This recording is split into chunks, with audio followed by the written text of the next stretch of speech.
Today on Great Places Seen, I'm heading west across Arizona on what should be a very short travel day.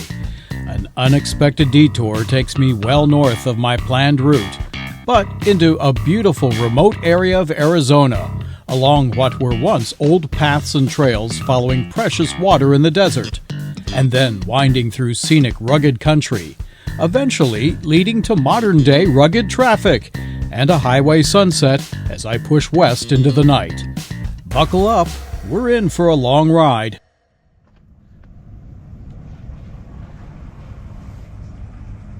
Time to leave Roper State Park in southeastern Arizona.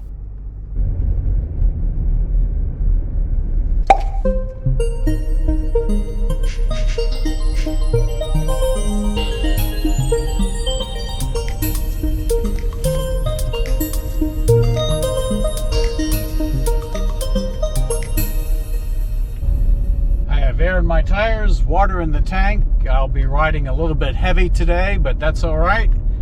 It's on to Quartzsite, the destination for today. I'm going from the eastern part of Arizona almost to the western border with California. Route guidance gives me two selections. One is to head back to Interstate 10 and roll through Tucson on the way to Phoenix and then over. The second route, which is actually shorter, is taking Arizona highways 60 and 70, which runs straight through the heart of Phoenix. I don't know if that's a good idea or not. Also Mesa. I'm going to give it a try. I took a peek on Google Maps, Google Earth, looked at the roads and figured, well, there may not be a whole lot of traffic there, so I'll give it a shot and see. It claims it's a half hour faster. We'll find out. I'm getting away a half hour later than I wanted, so maybe it'll make up the difference. Let's see how it goes today. And behind me is Mount Graham. They say the tallest mountain in southern Arizona. I don't know what they define as southern Arizona, but Mount Graham is a landmark for sure. All right, the first road we're going to take is Arizona 70 West. I'll say this, Safford has nice smooth roads. I guess so, it's Main Street.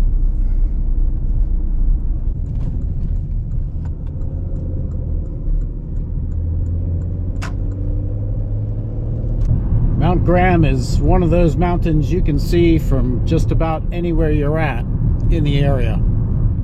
That's an imposing piece of rock there. This section of Arizona 70 is 4-lane divided, so traffic moves just fine, and I'm certainly not holding up anybody. Not that I'm traveling slow. I'm going at a decent pace here, and that's why I went ahead and chose this route, because it appeared that I could maintain almost as good a pace here as out on the highway. So why go back to the highway? So he says now. I'm sure it's fine.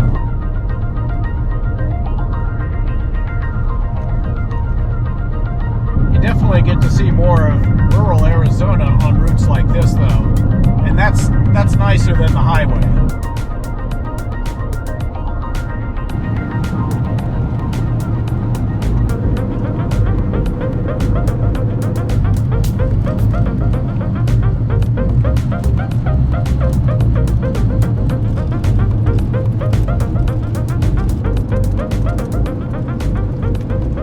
I've stopped here for a moment to take a look at this historic marker that's on the side of the road. Geronimo. Geronimo was a Native American military leader and medicine man who gathered members from his and 3 other Apache bands from 1850 to 1886 to carry out numerous raids, as well as fight against Mexican and U.S. military campaigns in northern Mexico and in the southwestern American territories of New Mexico and Arizona. The Apaches were free-moving people. Reservation life was confining, and they resented restrictions that changed their customary way of life. Geronimo led breakouts from the reservations in attempts to return his people to their previous nomadic lifestyle. This marker is on the site of original Camp Thomas, established in 1876 to keep Geronimo's tribesmen on their farmland. A modern-day petroglyph. A lot of these historic markers don't have a lot of room off of the road. This one was very well marked and easy to stop at, so I did. US Route 70 is also known as the Old West Highway, and it certainly looks the part as it travels from east to west across Arizona. The current route terminates to the west at US 60 in Globe and runs east through the San Carlos Indian Reservation, Safford, and Duncan, and into New Mexico near Verdun. In Arizona, US 70 passes through mostly isolated hilly and mountainous terrain, largely paralleling the course of the Gila River and the Arizona Eastern Railway. From 1926 to 1932, US 70 was designated farther north than today. US 180 and US 60 now cover that part of the route.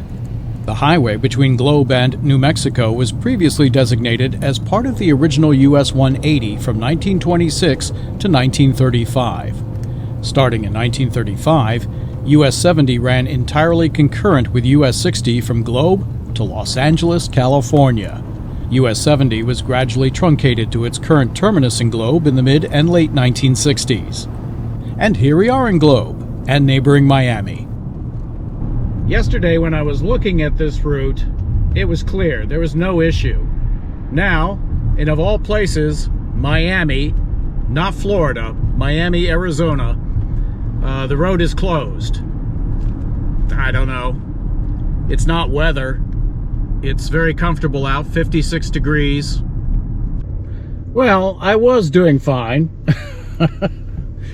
Apparently, Route 60 is closed for a long stretch going west.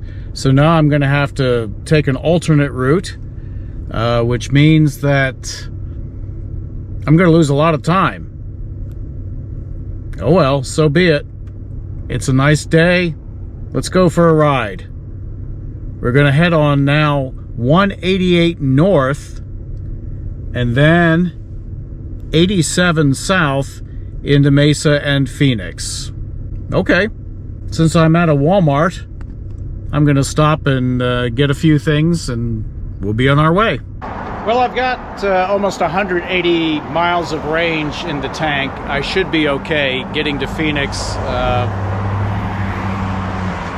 taking an alternate route. But protectively, I'm going to fill up and then I can top off the tank after Phoenix so I have plenty of fuel when I'm in quartzsite. So with a stop to check on the traffic conditions, I will not get into quartzsite until dark. That's all right. I saw some really nice scenic country on Route 70. So I'm sure I'll see a little bit more on this detour. Should be interesting. I'm going to go next to Theodore Roosevelt Lake. So I'm looking for a very scenic, windy drive. Well, I have a full tank, I have plenty of food, and I have plenty of water. So I'm okay. Expect the unexpected when you travel and just kind of roll with it. And that's what I'm doing. On to Phoenix by way of Theodore Roosevelt Lake and some windy roads, it looks like on the map. Should be interesting. Here we go. Junction of Route 188. The sun is out. Something else is going on up there. So I hope whatever it is, everybody's okay. And it's off to Phoenix by way of the north. I'm so close. Really, right now at this point, I am very, very close to Mesa and Phoenix. Oh well. I'll be close eventually. Let's see what's up this road.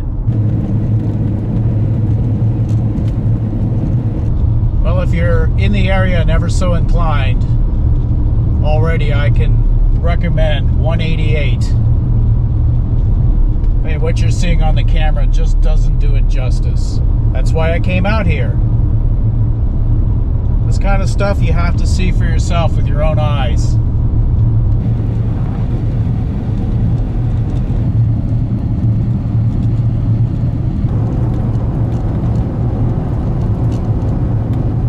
.800 feet elevation, it says, and now with a 7% drop.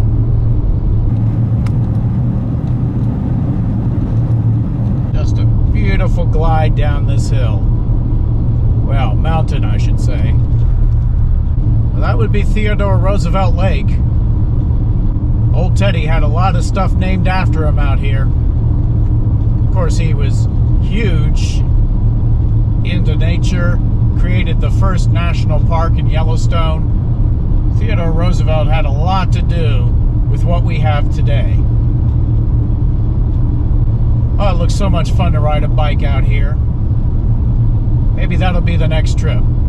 I'll get the bike ready and we'll come back when it's warmer. Hey, I may not go to Quartzsite at all after this. Wow. All right, we're here. We're going to check it out. Theodore Roosevelt Lake is a large reservoir formed by the Theodore Roosevelt Dam on the Salt River as part of the Salt River Project. Located about 80 miles northeast of Phoenix in the Salt River Valley, Theodore Roosevelt is the largest lake or reservoir located entirely within the state of Arizona. Lake Mead and Powell are larger, but both are partially located within bordering states of Nevada and Utah, respectively. You can get up close with all your cacti here, and look at that. Saguaro.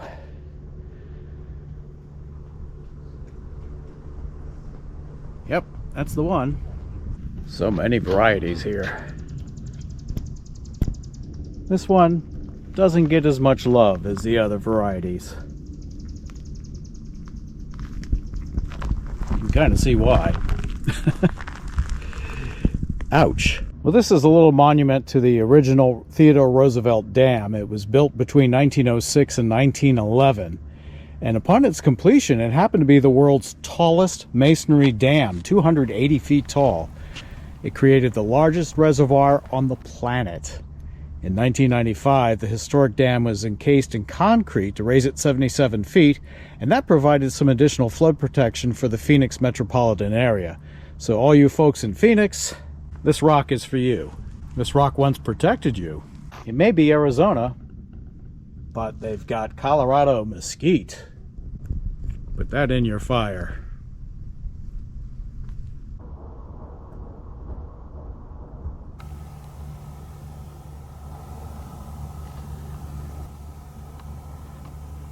The reservoir and masonry dam that created it are named after President Roosevelt, who dedicated the dam himself on March 18, 1911.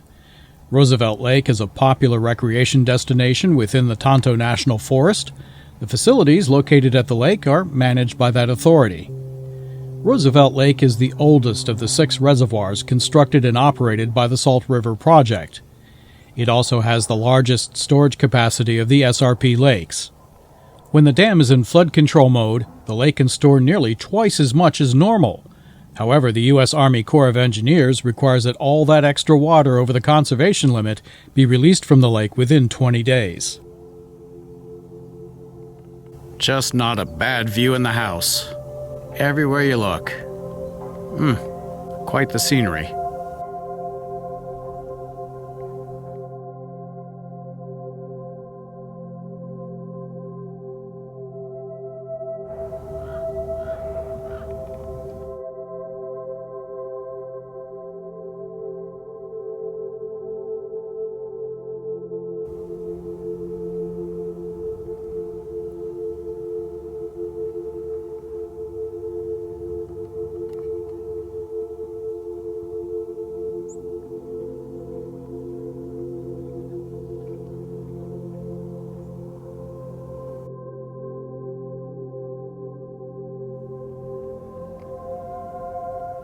Well, a nice unexpected stop and beautiful views of the lake.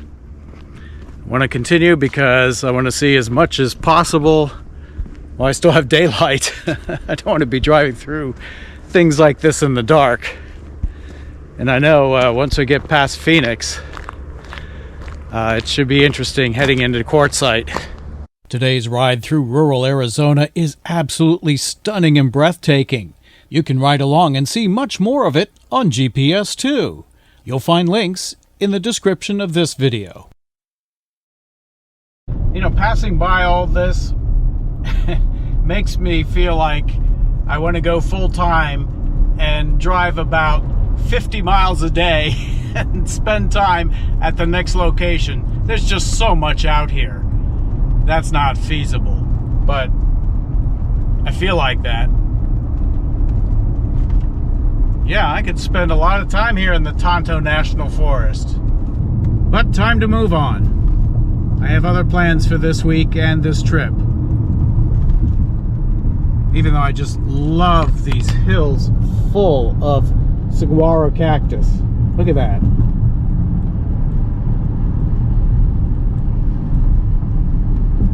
Gorgeous.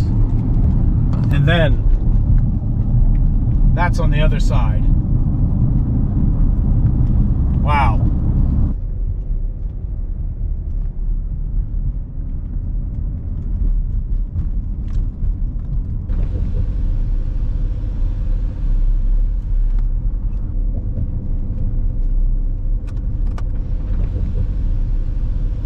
Okay, only another 72 miles to Phoenix.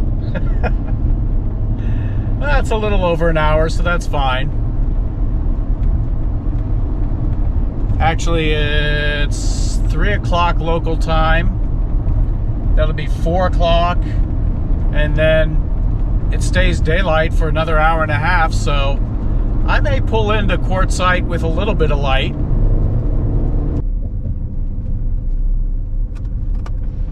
You just can't wait to see what's around the next bend on this road. Now I really don't care if I get into Quartzsite when it's dark. Look at that.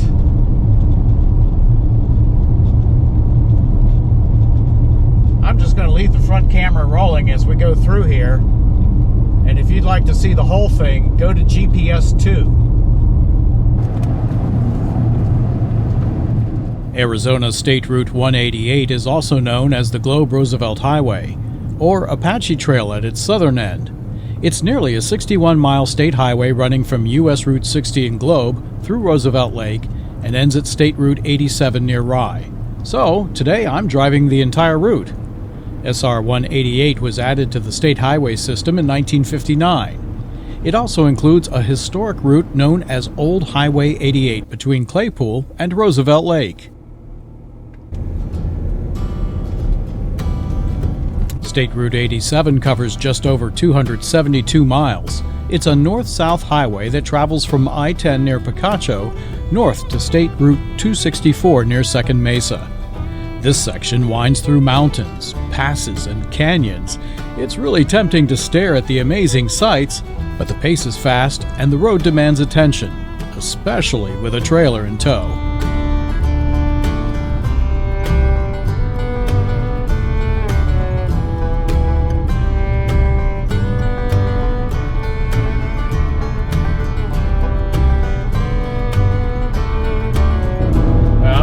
Arizona 87 is no cakewalk.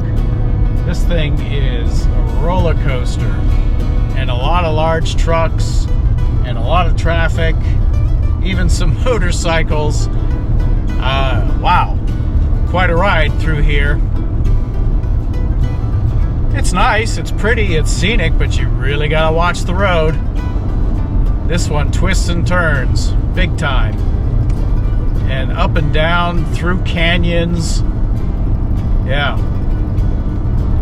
this is true scenic Arizona right here. Again, there's a lot more on the front camera, and I'll put that on GPS too. Passing over the Salt River. You can see it, but I am on the flight path to Phoenix. All the planes are coming in over here. I'm cruising due south through Mesa. I'll top off the tank since I have an easy opportunity before I intersect again with US Route 60. A 90-degree right turn will send me due west and directly into Phoenix and I-10. Well, finally back on Route 60. It is now 4 lanes wide, 5 lanes wide, as I'm heading toward Phoenix. What time is it? 4:30, so yeah, I'm in rush hour now. So far, this is moving. I've seen other roads that haven't been. With any luck, I-10 will be okay, and I can make some progress west. Interesting detour, but very good. I enjoyed that. I mean, it was really roundabout, unexpected, but some of the fun things about travel are unexpected.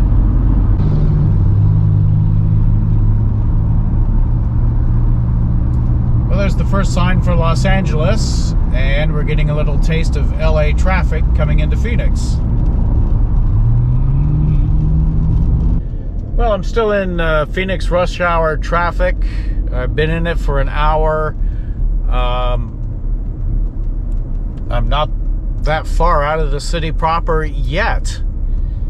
Sun is going down, so I'm gonna look for some place to stay a few hours overnight, maybe a rest area, because it's still another 2 hours to Quartzsite, and when I get there, it's dark.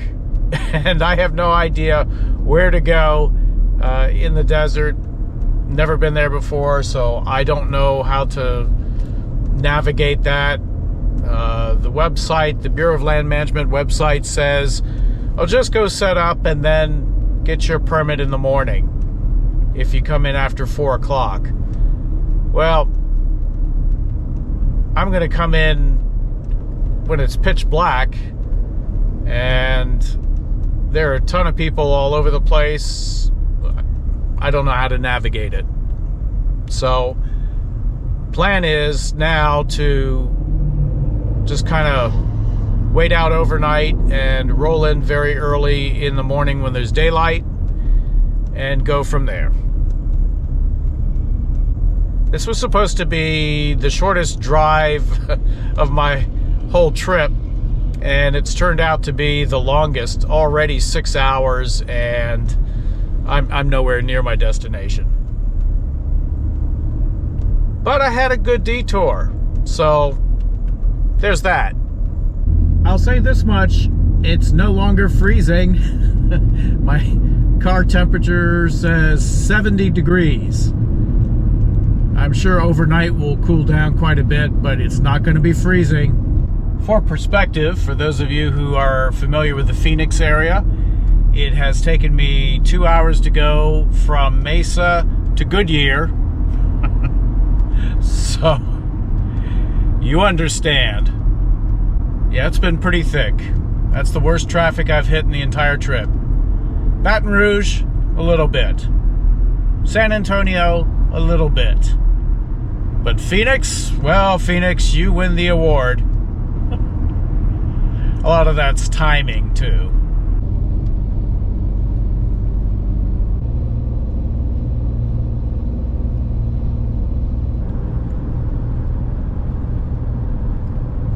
Well, the sign back there said Quartzsite is 90 miles away. That's an hour and a half. A little bit less because I'm right about 70 miles an hour.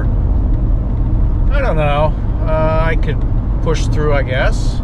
The next rest stop is in 20 miles. That would give me an hour drive in the morning, daylight. Or I may just forego that and push on through. Well, you may be able to see there is still light up in the sky. I don't think it shows up on the camera quite as well as what I can see. I have 45 minutes to Quartzsite. The traffic delays are for road work, which are from 10 p.m. to 10 a.m. I can get to Quartzsite before 10 p.m., so I'll avoid that.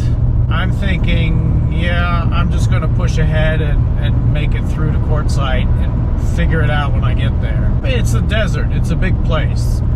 I should be able to find a small patch to park in until I can figure out what I'm doing in the morning. So that's the status. On to Quartzsite. ETA should be about 9:30 p.m. local time. I'm in a dead spot here, so it's really pointless to stop at the rest area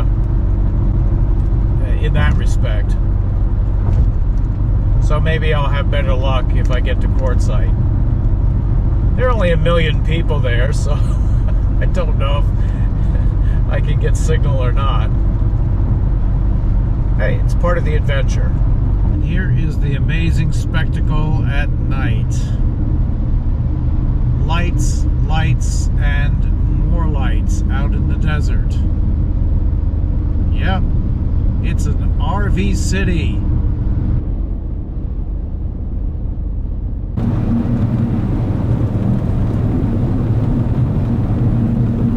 Thousands of lights in the desert. Alright, we're going to take the first exit here and try to figure it out. In the dark.